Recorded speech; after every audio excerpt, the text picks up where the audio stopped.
There is that extra touch. I believe that is something in the early stage that a founder or a young entrepreneur can do, and they will do it because they're trying to create these lifelong customers. But I don't think that's part of the pricing strategy. I think that's a loyalty piece that creates a retention piece. We couldn't move the price. It was as low as we could make it, so we made a huge mistake by not being able to be pivotable what was being included. Don't forget, you're not building for yourself, you're building for the customer. This is the same thing, you're making a product for the customer. And I love that. I think every entrepreneur should do that, but there's a limit to how much you listen to what you're doing to allow people to shape your product. Cool. Dudes, we're in Dallas and we're rocking the Crocs. look at these things. I'm going to take them pretty off cool. here. Sponsored by Crocs. Yeah, today we wanted to give a big shout out to the Crocs team for sending us a pair of custom Crocs. Yep. I've never owned a pair of Crocs. Have you guys? First time I've ever worn They're Crocs. My super second pair. comfortable. Yeah, second pair I've had. You would have a They're second super pair. comfortable. Yeah. I wear them Have you- at are the you a beach, Croc the pool. person or not? I'm not, but Okay. I've been walking with them. And Yeah, I Like saw it's- that yeah, video. I feel like I see a lot of like Europeans with them. Is it Crocs. Europeans? Huh? Is he European? You're I'm European. Like, is Oh, I this don't like know. news to I you? don't- that's Yeah, but- news to me. but I I thought Bosnia was in India. No, you're Eastern European. Not too far. You're off, Eastern European though. but still European. Yeah. But you could also say I'm But you guys are a Southern different European. breed over there in Eastern sound- Europe. But you, Southern all European. right, so you wear Crocs. You've already worn Crocs. I wear them at the previously. pool, beach. This You know, is my first time wearing them. As you can see, they're brand new still. I won't wear them in like public. Like I won't. Yeah. Why? You have to be proud. No. I know. What I'm saying is I'm more of a pool beach guy. These are my sandals. Okay. Get them wet. Get No, them but sandy, I like this. wash them off. So obviously awesome logo here. Yep, But I what like I the really sound bit. like is awesome here and then the The Sound audio wave? band. audio Audio band, band. which for a podcast makes sense. Big It's shout out very- to Crocs, guys. Let's shoot Yeah, this pod. Nick who made it hooked us happen. up for these. We're talking about how to launch a new product in 30 days. You guys ready? Let's Let's do it. Let's do it. 3, 2, 1. Welcome to the awesome pod where we talk a lot. E-com is the path that we walk a lot. From 4 point of views when we're talking shop. Amir from the agency and Jimmy from SAS. John has an Android but give him a pass. Cause he's an operator building brands like a carpenter. And that's Brian, he is the marketer. Like I said, this the awesome pod where we talk a lot. E-com is the path that we walk a lot. From 4 point of views when we're talking shop. What is up, everyone? Welcome back to the Awesome Pod, a show about perspective from the eyes of an agency, SaaS operator, and marketer focused on the D2C, e-commerce, and retail space. Quick introductions. As always, we want to welcome everyone back in. John Roman, the Android-loving survival king. What's up, John? How are you, man? I'm good. We're in Dallas, Texas. Yeah, we're here. We're Sure here are. actually the day before Sub Summit in Dallas. So big shout out to Sub Summit for having us. We'll be on stage, and we'll make sure that we put that up on the recording. Fun fact, Sub Summit is my second favorite conference. Yeah, and he's won like 19 golden subs, and I've given you 0 Commerce Roundtable Yep. subs. But I don't do know if have that I do matters. have I some don't even know what I wouldn't even do that. Anyways, we're moving on. We're going to Emir Grasnich, the king of motivation, I'll take prince of Bosnia. that. Take that too. You feeling good? King of Chirac. Yeah. King of Chirac. Won't take that. Mayor of Did Chicago. you see that? Did you see that U.S. news report? They rated Chicago 425th out of the United States. Best In place, what? best cities to live. Yep. Ask him. It was on U.S. News. You know who was Really? number 19? 425th. West They Hartford, actually Farmington. gave him Hartford Yeah. 19. Really? Yeah. Really? What was number one? Yeah. Number one was like something in PA or something like that. Yeah, but there was a lot of cities I haven't Well, they heard of got in Texas. individualized, really focused. Yeah, it was right? They got really it was focused. like There was a lot of Texas household in there. income, employment rate, schooling system. Like it was like a whole. Yeah, it was a whole spectrum of it. It wasn't just by vibes, like that one report you had. And they weren't No, big it cities. was- They that were. was They were. It was like stats. towns, No, but cities, no, etc. real- How'd you figure this out? Vibes. But like, is it like every like Every micro city. city Yes. and Yeah, all that? yeah. There's Okay, thousands Yeah. of rating. I usually talk about like, but it's big 425th. You're talking major sir. metropolitan. This is Yeah. like, remember when Yeah. you were 4th on a newsletter and you were arguing with the first place guy? You're 425th. You should argue with the 424th guy. All right. With that, we're going to Brian McDonald, the king of meats, a self-proclaimed funniest dude on LinkedIn. What's up, Brian? What's going Welcome on? back again for not pulling out. Another Chicagoan in the building. That's right. Yeah. That's right, Amir. Yeah. But he's actually representing number 19, Hartford, today. That's right. West Hartford, baby. Yeah, there he goes. Yep. Is Hartford and West Hartford? West different? Hartford. No, West Hartford. So West Hartford's like an extension of Farmington. So it's like Farmington, West Hartford, Avon. Okay. Those 3 towns all share like Yeah. the same same towns. All right. Yeah. Yeah. Yeah. And my name is Jimmy Kim. I'm the moderator, the brain, the man of the people, the email dude here. And if you're listening to this pod and you want to hear unfiltered takes from us, jump over to awesomepod.com. Secondly, If you want to come join us and 600 other people on a live conference, we have a conference called Commerce Roundtable, San Diego, September 22, 23. Guess who's coming, guys? Oh, I know. Oh, You guys know? Yeah. Well, we're opening the show with Gary Vaynerchuk, Chase Diamond, Taylor Holiday, Ezra Firestone. That's just our initial day one morning lineup. I've got a fire lineup coming up. I've got a lot of changes happening right now. It's 2 days on the water. This is our third year doing it, guys. Gary We'll be V. on stage. That's Gary a big V. deal. Yeah, it's a big deal, man. I emailed him and he agreed to come. So I'm very excited about that. So looking forward to having you listeners come join us. CommerceRoundtable.com if you want to come grab tickets. They're on sale. I think code EARLYBIRD, if you're coming on this early enough, will get you $100 off that ticket.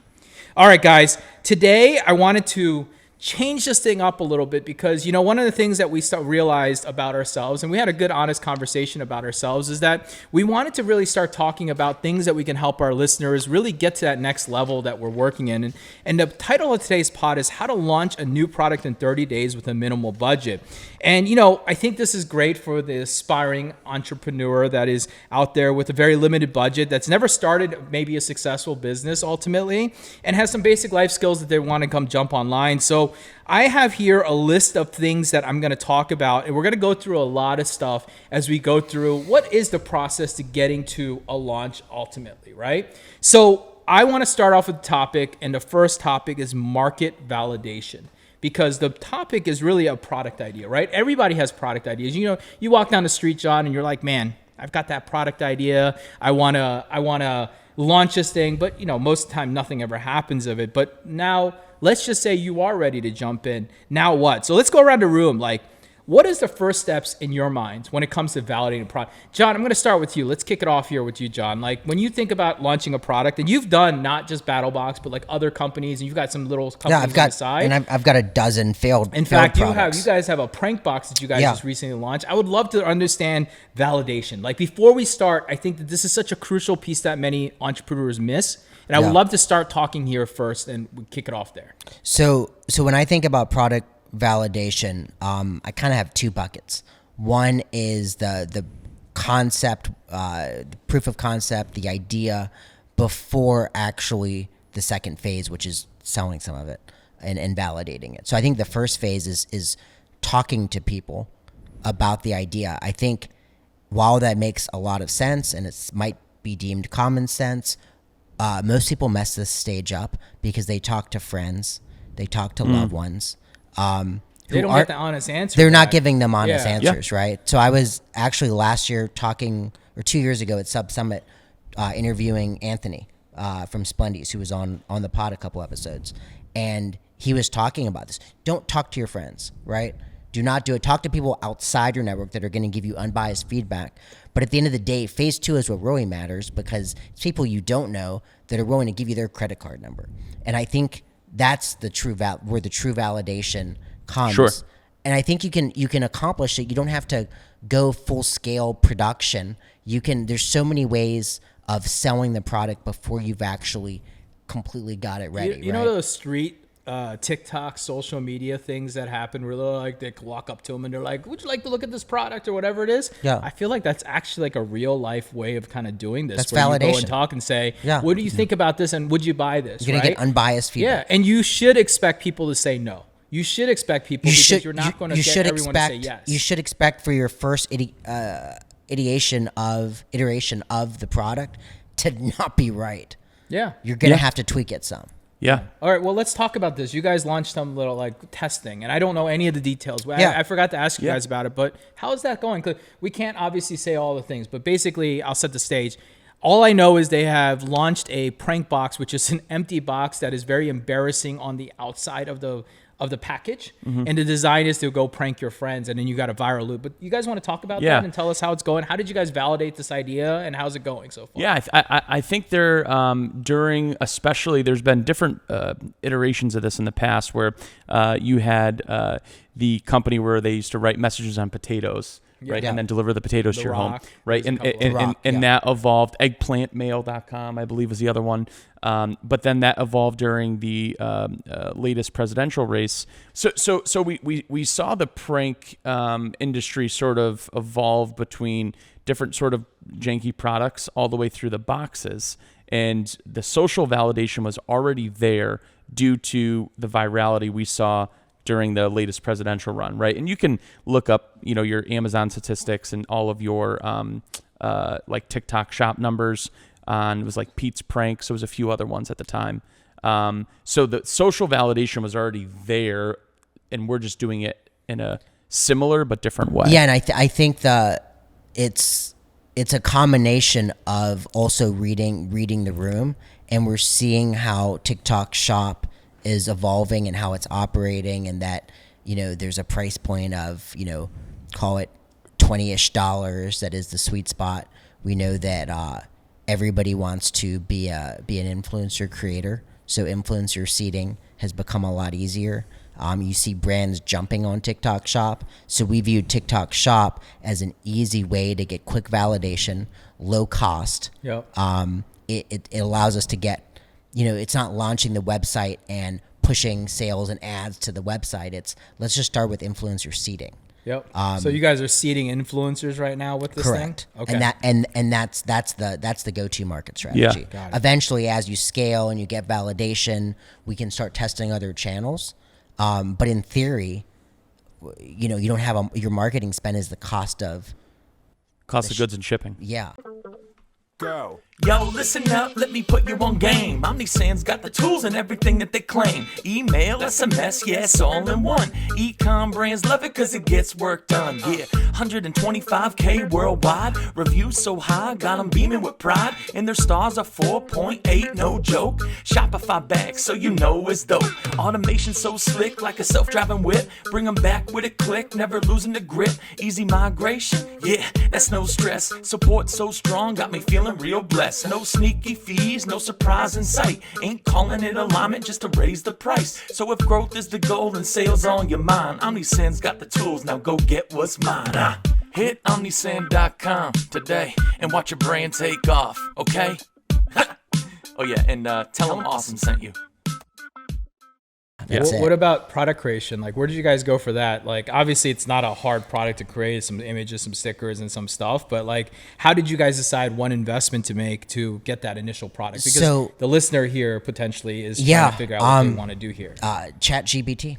ChatGPT? Yeah. So we explained the concept. We explained that we wanted to be, aggressively funny, and we created kind of what vein we wanted the humor to be in.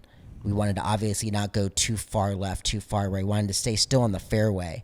And we gave examples, and we just asked for new. And it came up with some gold. Yeah. Like Doge self, Mandatory audit kit. Yeah. Mandatory self-auditing kit. Had some ice stuff. So that part of the creation, but what about the actual, like, product side? Like, what did you guys decide to invest in, like, the first go run? Of like how many products did you Sure. buy? So that's a great question. So because we work so closely with TikTok Shop account managers for our brands, we know some of the ins and outs and tricks.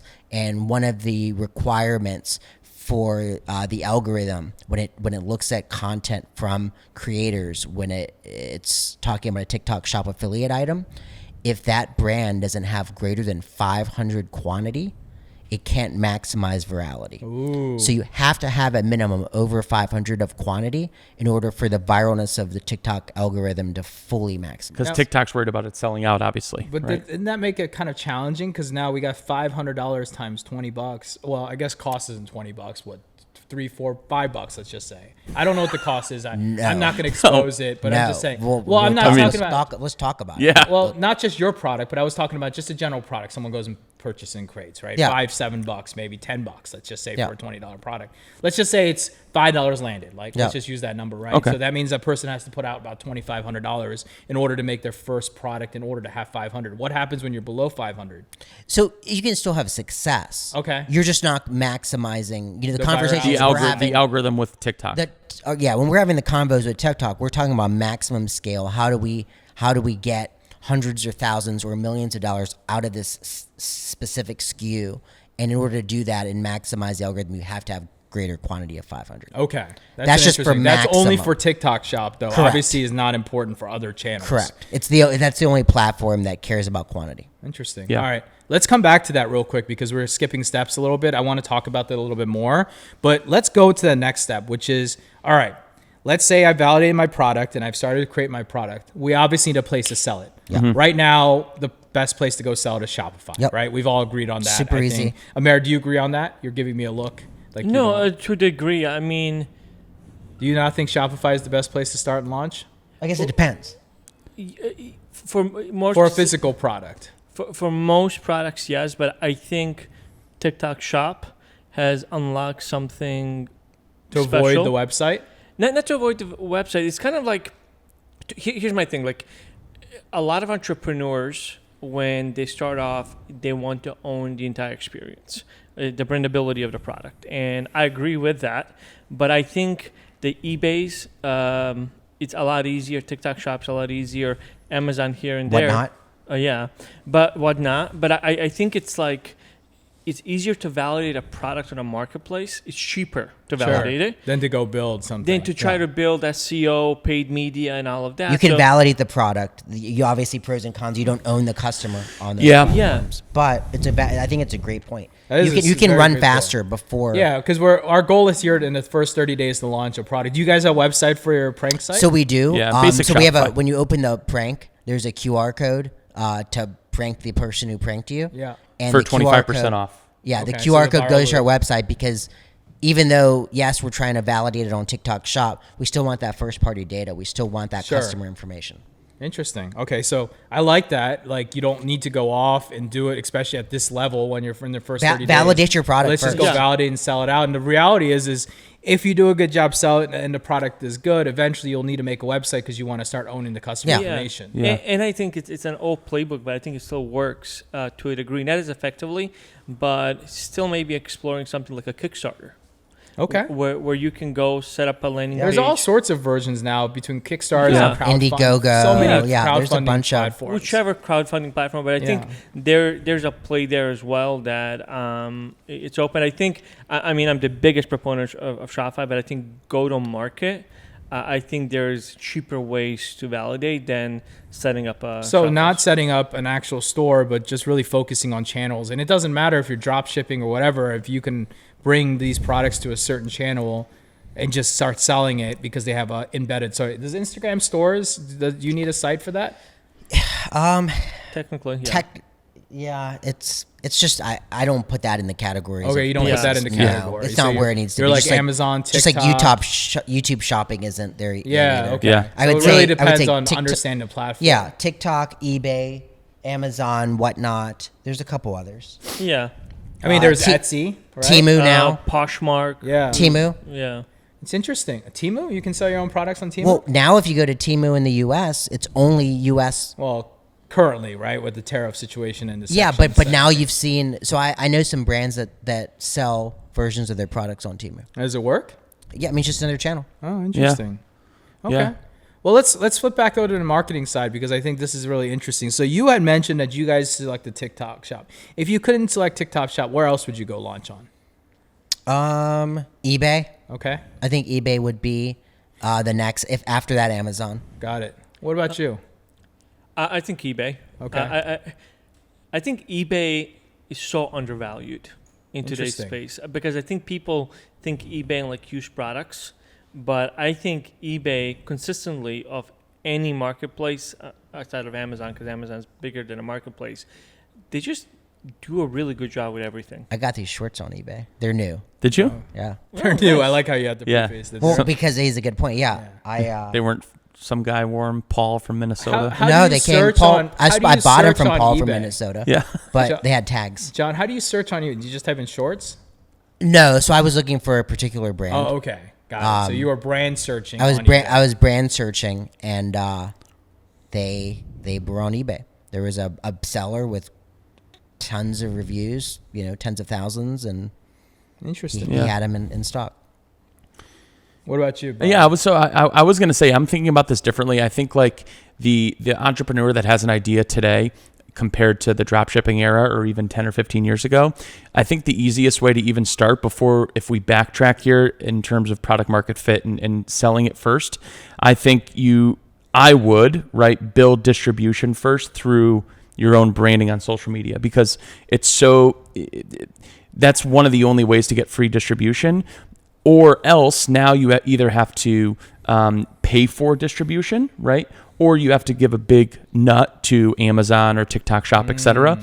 So like it's so easy now to build a 50 to 100K following like that on social if you approach it the right way over a year or two. So my advice would be, instead of jumping into an idea that pops up in your head and try to get market fit for a product that you have an idea on, it's like, hey, let's build my social brand and following first. And next thing you know, 12 or 18 months down the road, like for example, Hub's Life that I follow, this guy like a year ago had like 10,000 followers. He would just film his day. Now he has, almost 1 million followers, and now he's coming out with his own branded like dad gear, and he just films a day in the life of a 9-to-5 dad. But he didn't come out with a product until he built distribution on social. He's selling his own product now. He's selling his own product he's now. Selling his own merch, essentially. And that's what's happening now with the social like influencers of the world. And they go from building distribution and brand for free on social, then creating a product and finding market fit versus doing it backwards. So I agree that's, if you're able to go, that's definitely a route to go. We've talked about this before. Like if I'm launching a new product today, I'm likely starting with the content and the accounts and building the community and audience from that. The reality is, most people can't do this. Most people can't do this. It's a lot harder than it used to be. Oh, for sure. And I think too, like when you talk about market validation, market validation is not about taking a year to validate something or build something up. It's like, hey, I have an idea. I want to push it to market. Can I get feedback in 14 days? Yeah, if you're trying to go fast, you need validation. You need to fail fast, right? For sure. And you need to know when to take it out back and shoot it too at the same time. So you got to we know a bar company. Even argue there's a company called, I'm gonna butcher the name. I listened to her speak. The lady's name is Lan, and she has a company called Milk Coffee or something like that with double I. A Chicago-based company, and what she did when she built her business and validated, she just did pop-ups. Took so bags she did local pop-ups. That's a great move too. Yeah, that's a great move. If you have a product, like that. She built a multi-million-dollar business just going to every pop-up she possibly could, and it realistically just cost her time.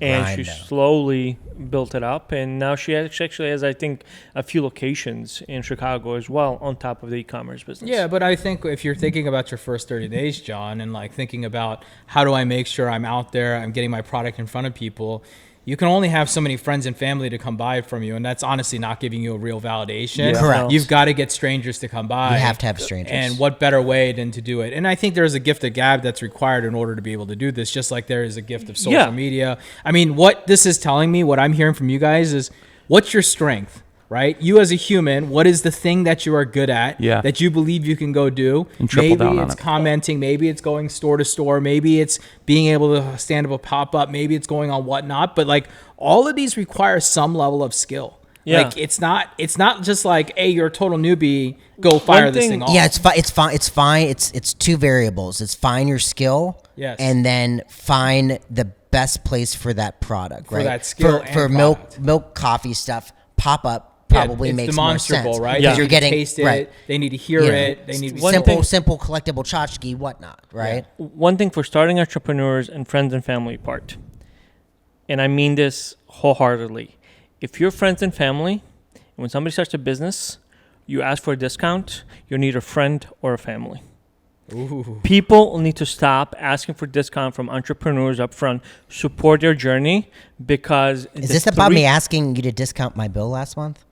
Do what?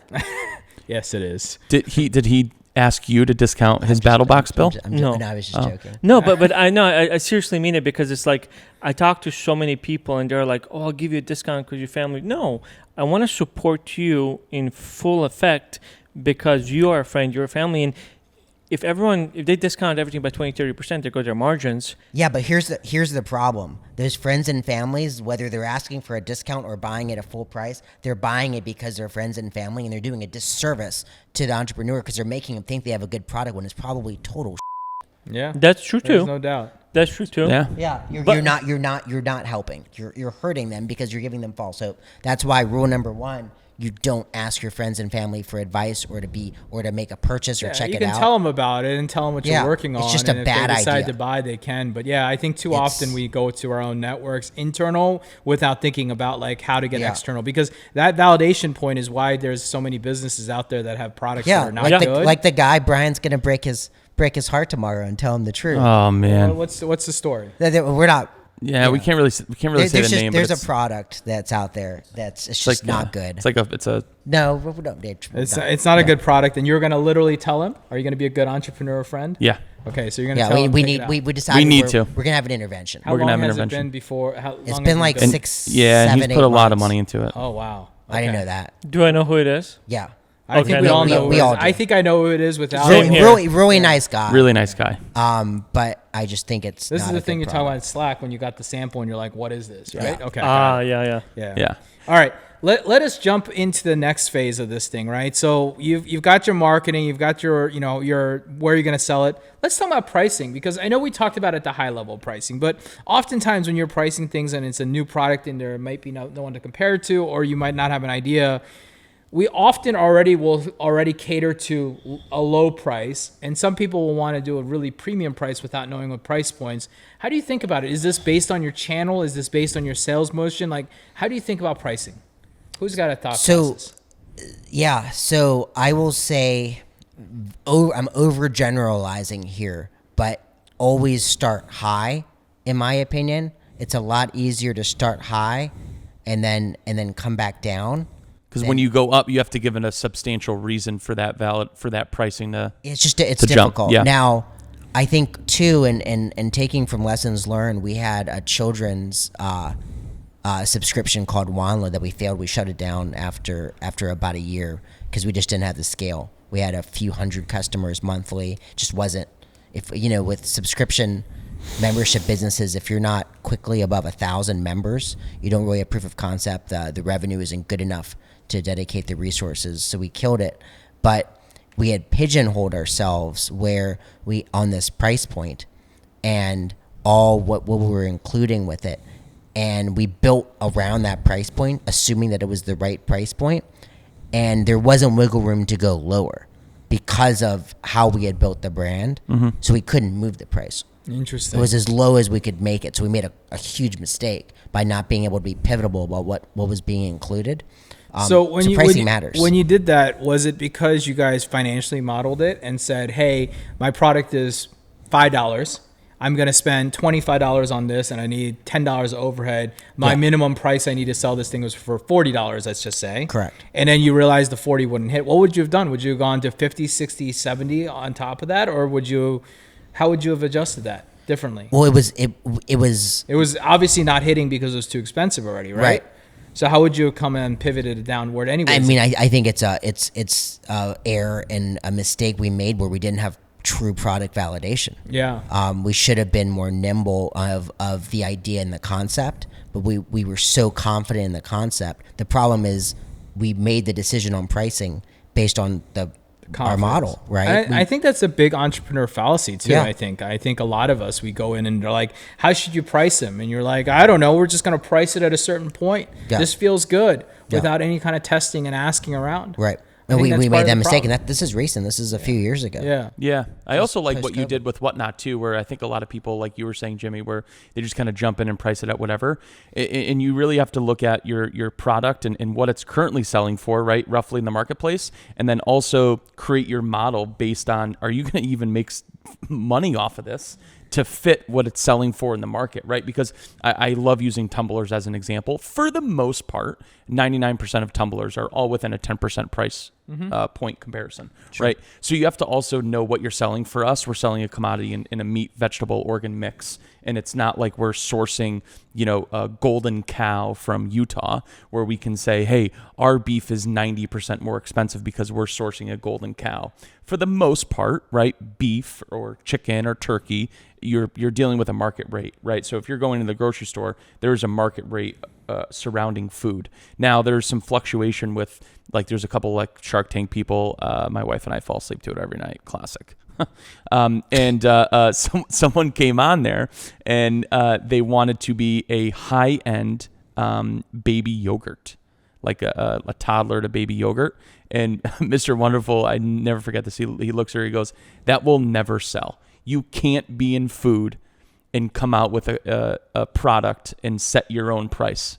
You have to earn it, right? You have to, number one, you have to fit the market. You can't just a dollar yogurt charge $4 because you think you're a premium product. The issue is a lot of entrepreneurs think they have a premium product and they try to build a premium brand when they don't, right? So like it's easier to get away with like watches or wallets. You can sort of like set that brand equity and superiority like with products like that. But if you're talking like an average CPG product or a commodity, it's very hard to position yourself as a premium brand to start off. And this probably comes with a little bit of the market research of just being honest with yourself. Yeah. I think. I mean, you said with the tumblers, like, they're all about 10%. I would say what, like $15, $17 to like $21 roughly. Like that's probably the range of a tumbler, I think, in my opinion of what I've seen in the market. But there are ones that are $29, $30, $40, $50, but those are Yetis, Stanleys.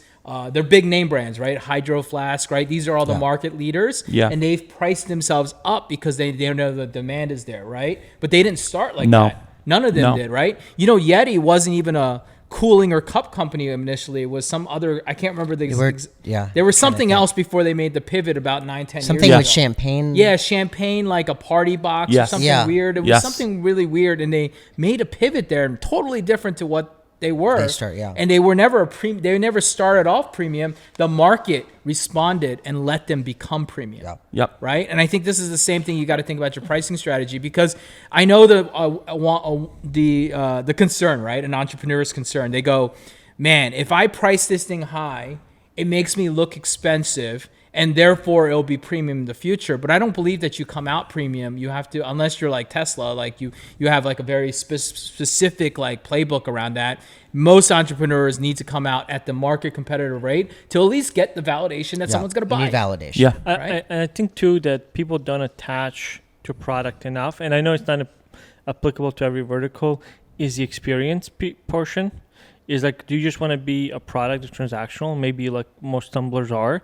Or do you want to be a company like an Almost Pride that it's not just a transactional nature in business? It's actually the right support, the right experience, the right follow-ups. But wouldn't you say this happens over time no matter what? Like every product, in my humble opinion, when you're coming out on launch, you are transactional. That's it. That's the only thing But you shouldn't be. No, I disagree. I think You have to make money. We're talking validation, we're talking creation, we're talking early stages. I think what you're talking about is great and noble, but a lot of people get lost in the sauce. This is exactly what entrepreneurs and they get paralysis fall into. by analysis because they're trying to worry about the brand. Dude, validate your friggin' product. No, first but you're misunderstanding what I'm saying. Okay. What I'm saying is, as an example, where a big company will not do this for you.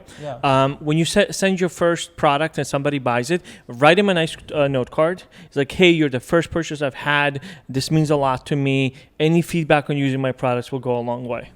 Tell your story to that person. Okay. That's a like that. marketing piece. Yes, I understand that. But that's the No, I experience. misunderstood you. Yeah, that's It's still transactional in nature. It's not. It's not. You know what transactional nature is? I took your money, put it in your pocket, enjoy the product. Yeah, but this is just extra marketing to try to build some type of. But long that's just rapport. one example. Yeah, that's okay. That example I agree with. I think you 100% should do that. You should. That's what because I think Okay. when you're smaller, and the benefit of having less orders is you can be in the weeds Yeah, and you can understand create better what's happening. journey. You're probably doing your own customer service. You're probably doing a lot of stuff because you're probably a solo entrepreneur at this time. But that's also what can help you distinguish you from a market leader that may not care about that as much as they used to, and that can validate the price. Yeah, you're priced like them, but hey, who gets to talk to the CEO or the founder of a company on a first name basis? It usually doesn't happen after you. But is that part of a pricing strategy, though? I mean, is this No, more because of a you're finding storytelling marketing? this is post sale. Not pricing strategy, but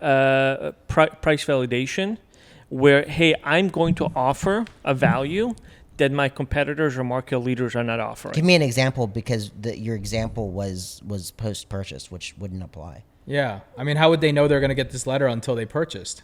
Yeah, I think what you're mentioning is a reason prior to purchase to make them purchase. Yeah. What's an example? Wouldn't it be more storytelling, like up front on your page? And Well, yeah. you know what I But- mean. Okay. Like I just ordered from this place called Twisted Dough, right? I'll tell you a great story. Twisted Dough. I don't know if anybody have heard of it. I picked it up off an ad basically, and they sell like cake batters and like cookie batter, right? It's But they're- local company or just nation? I actually don't. I think they're in like Okay. Alabama or something. Okay. And they sell protein stuff, right? Protein heavy stuff. And then obviously we've been on this thing and we've been on a kick of protein and trying to find different ways. And my wife has also joined me in that. So she likes sweet stuff. So I ordered this stuff for Mother's Day because I thought it was a great alternative. And one, they sent this like, it was funny, and I'm not trying to make fun of them, but they sent this like email, and it was totally like non-professional. Like it was like big font, purple letters, pink hearts. Like it was so non-professional, but it was like, look, we're just a local company that just started to sell this stuff because people loved us, and they did this and that, and we make in to ship it, so it may be like 3 to 7 days. It just depends on when you bought us on this batch. I just want to apologize up front, but we are going to get your product out to you. I felt like, hey, this was a good company. We actually rebought, like not a couple days later when we got the product. My wife liked it. She wanted to buy more, and she did. And that continuous messaging continues to come through. And that's validation of what you're saying. Yeah, it's validation to what you're saying. I get that. But I don't I think didn't it's know part that they of were this small pricing. little company until they made the purchase. Yeah. But I you didn't can know tell that until up that front. happened, But right? yeah. Yeah. Until before that, their website actually told me that they were a great company. I didn't know. There were little inklings, right? Like as an entrepreneur and someone who's been You around, I was see like, stuff. Yeah. what do you mean you add this product to get the free? I was like, that doesn't sound like a lot of like whatever, right? No big deal, right? But then when I got that, I realized it, and it made me a customer because the product's good, it tastes great, my wife likes it, and the price points, they're a little expensive, but I knew it was expensive because in a protein market, that's just what happens in this market, right? Yeah. So I thought that was interesting, but I get what you're trying to say is like there is that extra touch. I believe that is something in the early stage that a founder or a young entrepreneur can do, and they will do it because they're trying to create these lifelong customers.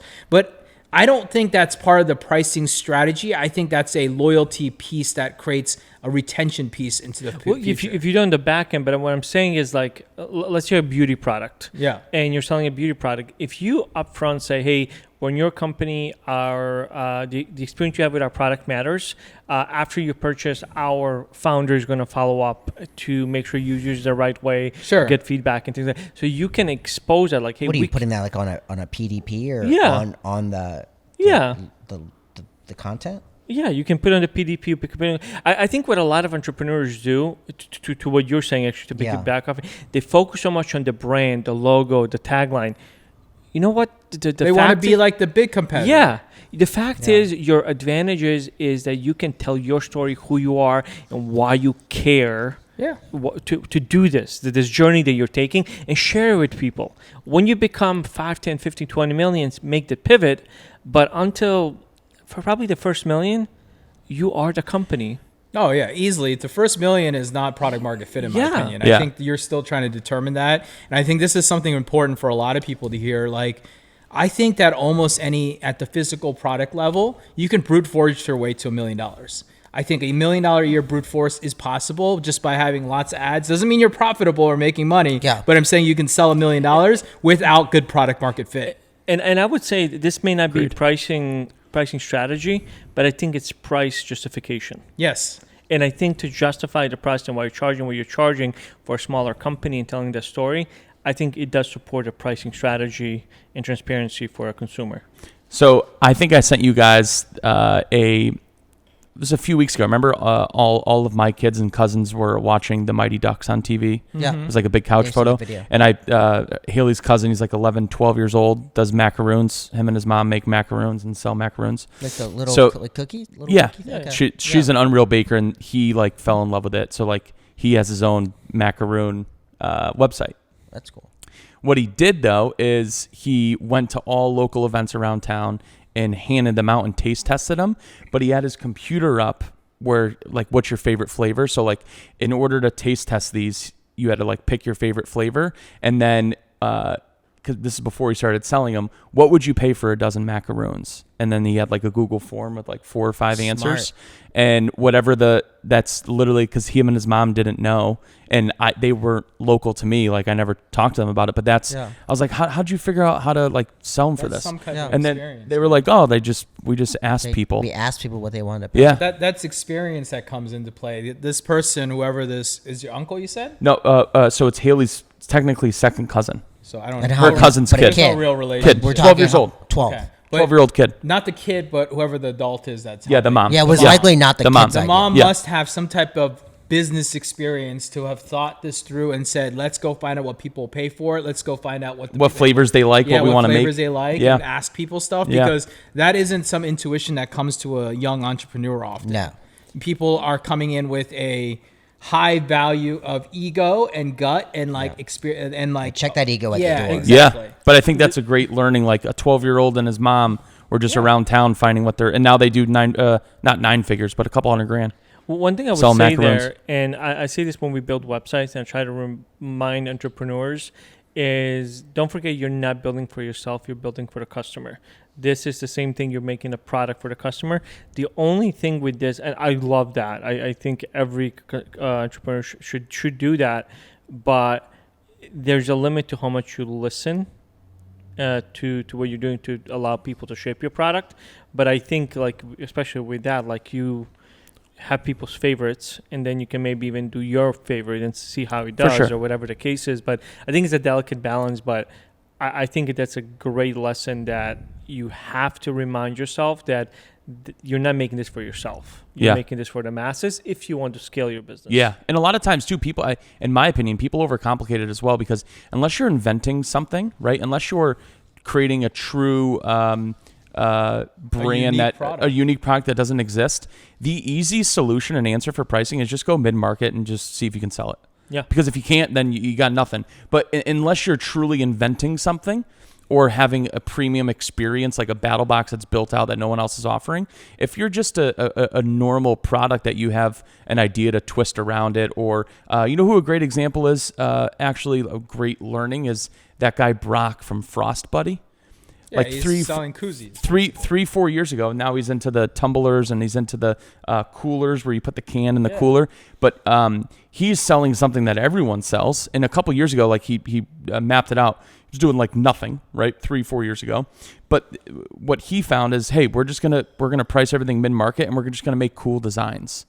So like he took a product that exists and just made cooler looking designs with the product, and then started licensing. Yeah, I was gonna say and the licensing. Was and then the main unlock. their if you go on their TikTok videos go viral, wildly viral. Just showing off the whole. Just show people on beaches, and it like universal. You can fit like the big cans, skinny cans, and it's just videos of people drinking on the beach, and they go like insanely viral. Their TikTok shop has over, I think you said 300,000 purchases on TikTok shop.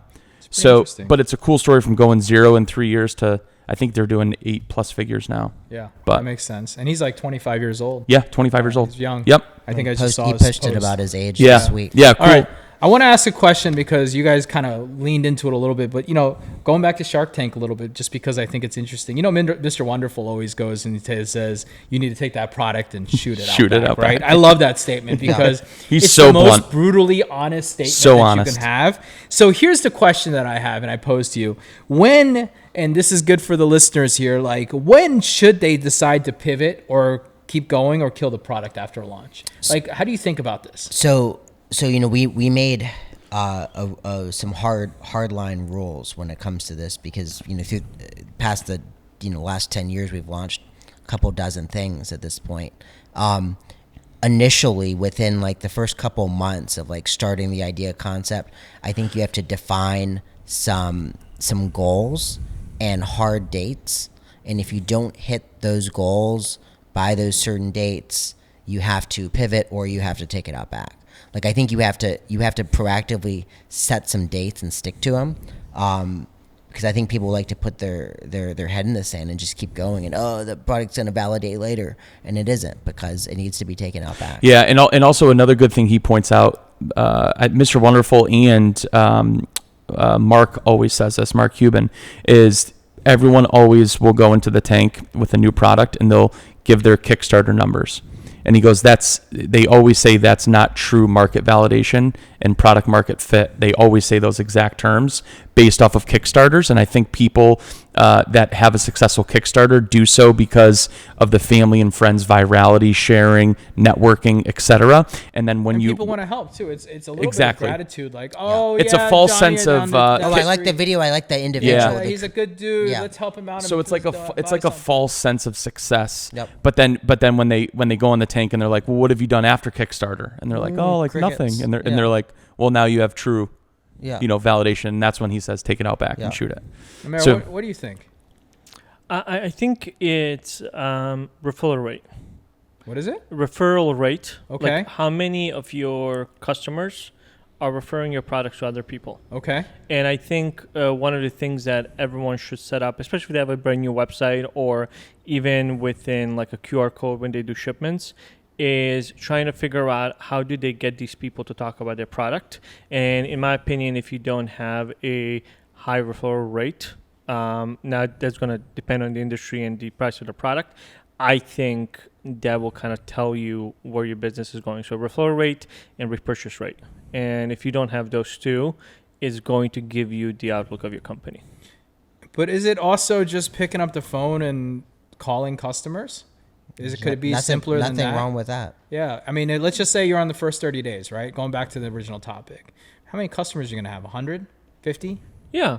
Maybe. 200? Maybe? Yeah. Maybe, yeah. You should call every customer. Every first, like, I would say if you're a young entrepreneur, like, there's so much value in picking up the phone in the first maybe 100 to 200 customers that you have and literally saying, how'd you like it? How's the product? Whatever it is. And look, you want people to say it's crap. It's not good. It's this or that. That goes with what I said earlier about that experience and reaching out to people. But I'm just talking generally speaking, like if you do not, even if you talk to them and you do the onboarding and you get the feedback, if they don't, they may say they like your product, but do they like it more than another alternative? So like just because somebody likes their product, there's plenty of products that I like. I wouldn't order them again just because I think there's something better out there. And there's lots of products that you don't order again. That's why the referral fee. But I'm saying there's some products that have product market fit that there's not an additional purchase. Yeah. From that No, I know, but are they going to refer your friend? That's why those two are important. Yeah. So if you have a one-off product, expensive product, are they going to be referring your product? Yeah, I don't agree that. I don't agree that either of those are in the playbook in the first 30 days. Yeah, in the first 30 days, I think that is a very good playbook later on. But it's not early first 30. on, Yeah, I think you very, just very won't have the important. data. Like how many? Okay, not first month. let's just say you made a version of the shoes that you're wearing right now, right? And you sold it. What is the first 30 days going to show you in data of repeat and loyalty and referral on those? Like you're barely getting the movement going because they've barely used and utilized the product at that time.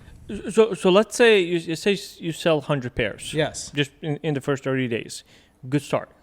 You're going to your second 30 days and no one is referring your product. Okay. To your point, you pick up the phone and you're like, okay, I'm not growing this. Why am I not growing this? Would that not be a signal to say there's something here that is off? It would be a signal. Yeah. But that doesn't mean you should pivot or change. That's not Yeah, enough of an information. it's a signal that you need to pay attention to, but with mathematical variance and 100 units, you might not have. It might just be an irregularity. So then I think it's also a silly question to ask in the first 30 days, like realistically, then what is a metric that you're going to say? I don't think there is a metric. That's where we're going towards. I don't think the metric is there. I think it's much more validation. Yeah, the metric is how many people took out their wallet and typed that credit card number into your thing. Yeah, I get your thought process on repeat and referral. Yeah, and and I think it loyalty. matters, but I think this is because I could argue to you also. Look, I could argue with you, Amer. I could have those shoes, right? And my family would be like, "Oh yeah, let's all buy those shoes to have matching families and buy 15 pair." Hold on, buy 15 pair, and they're the only 15 pair that were purchased. And then your math data, you go, "Oh my God, 15 people bought out of the 100 people I sold." If we're gonna sit here and say that sales is going to be indicator of that, that's an obvious answer. Yes. Okay, Yes. that every person who opens up e-commerce for dummies is going to Yes, tell you but, that. but we get it, Amer. Like sales is definitely the thing that we have to look at. But I think the thing that we're trying to get to people is when should they move on and when should they quit? When should they realize it is? And I think asking them to too quickly look at metrics can get you in the wrong place because, well, a lot of them have never started this stuff before. They don't know. I mean, wouldn't you agree? Like, think about yourself, Amer. Let's go all the way back to when Amer was a young guy, had hair. Okay, way back when you were a young lad. Maybe 20 years ago?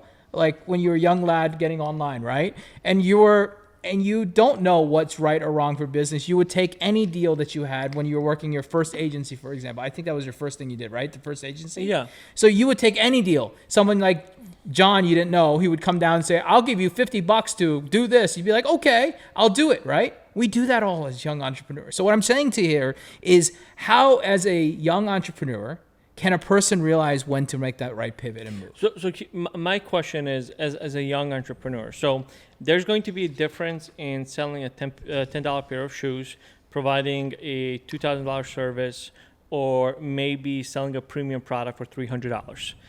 For those type of different products or services, success in the first 30 days is measured differently. So I guess the question for you guys, if you're an entrepreneur, you're starting a company tomorrow, and let's just, for the most people, they're going to probably be selling a $50 product. At what point do you guys think, let's say use sales as a metric, should somebody reconsider either the product, the market fit, the pricing, whatever the case is? So what would your be advice for somebody? What's that like if John is looking at his dashboard and just looking at sales? I'm not looking at my dashboard at that point. I would be first when I'm launching a new product, and what I'd recommend to people is very simple. Is the product selling to the person that you thought it would sell to, meaning the type of person, the ideal customer that you're trying to sell to? And are they having success with your product, and is it solving the problem that you intended it to solve, or satisfying the need that they've intended it to solve ultimately, right? But if you... Because everything else is pricing and position after that. Yeah, Product, pricing, position, right? So pricing will solve the next problem if you're not selling enough of it. Positioning will help you understand who's buying that product. But I would disagree with the fact, like, if the people that are buying your product are not your intended ICP, your intended people that are going to purchase from you, but somebody else is, that's necessarily a bad thing. No. You Yeah. might need to pivot and focus This more is on where that you need to UI. pivot. Yeah, yeah. That's the exact Yeah. question I was asking. When you have to pivot or take it out back, that is a pivot option. But when do you have to take it out back and say, hey, this is not working? When you're not making any sales. Yeah, and I think you have to be realistic in the beginning and define. Yeah, and look, define a you're not date. going to make sales right off the back. It's not like I just launch a product and Of you're going to course. just make sales, of course. Yeah, I think you have but to there's show- also realism of, dude, nobody wants my product. Yeah, I think you need to be seeing month over month growth, moving towards that goal. But we're talking about in 30 days, not month over month. We're talking first 30 days. Yeah. That's You the got to frame. see So you demand. can't You, do have to month have over somebody month. who cares and wants to buy a product. Let's go back to that person going off into the street, right? If you're talking to a human, an individual, and saying, hey, check out my product, and they're shrugging you off, right? It's probably not a good product. Yeah, you know what? It's so simple. It's like the local breweries around me will go to a liquor store to sample new IPAs that they're developing, and then they'll literally have 4 packs of the IPAs for sale, and then they'll hand out samples of the IPA. They know right away if their IPA sucks because they're not selling any of the 4 cans. Yeah. But I think the first 30 days is that simple. I think no matter what you're selling, it's easier to get validation at your ICP's location, like a Shark Tank, Mookie Step. They were a step that helped short people, John, or women, get on top and put like their surfboards, their any cargo luggage on top of vehicles. And, that's the thing that goes in the... and it goes Yeah. goes in there, Yeah, right? yeah. So when they were on That Shark is a Tank, they were product. like, hey, this wasn't selling at all. They couldn't really find the validation online until they started going to beaches, campgrounds. They went to where their ICP is. That's interesting. And so that's where they found their true like validation, not online. So sometimes That was a sales channel problem. correct. So depending upon not everything is as easy as like, oh, let me just like get a website, run TikTok shop ads or TikTok shop seeding influencers, driving paid ads to a website, you may need to find the easiest 30 days is where do you think your ICP is in real life, and go and try to sample and sell in person. So to dumb that down, ICP stands for ideal customer profile, which means that who is the product for, right? Part of product market fit is what is the product, who is it for, and where do I market that product to those people that are available to that, and is the pricing and positioning around that, right? That's product market fit. Yeah. Now my question to you guys is, and I fully agree with that. So actually you came up with another question for me. At what point, when you talk to people and people start shrugging you off, like, I also don't want entrepreneurs who are starting off just because the first person says, no, I don't need this, it's a bad product. It doesn't mean, how many people or how much feedback do you guys think somebody needs to get in order to say thumbs up or thumbs down on a product? That's a good question. Yeah. And at what point, and how long should they test with their maybe ICP or sales channel before they pivot maybe from online to physical, to figure out if their sales channel might have been wrong? I would say if I know who my customer is supposed to be and I go to them, by the 100th customer or 100th prospect that I've talked to, if they're all saying no, my product's not fitting that market. So I either need to pivot to find a different market, or my pitch is not resonating, or my price is too high. This is where you ask those humans or people to find out why, right? Yeah. The problem with online often is you don't get that feedback as you do in local and real life person. So I would say all of those can pose different scenarios depending on what occurs at that time. Yeah. Yeah. Right? And also what you're selling too, right? Are you selling a pain point product? Yeah. Are you selling a CPG? Are you selling, a commodity? What are you Anything. selling? I've seen poor packaging cause the problem. I've seen poor sales positioning cause the problem. You've got to know it, the beauty of product market fit in like an ideal, like perfect world. You have a product that fits the market so well that you don't even have to sell it. That's what a great product market fit product does, meaning that it's so obvious what this product will solve, the problem for the specific human individual or group, that the sales process is frictionless ultimately, right?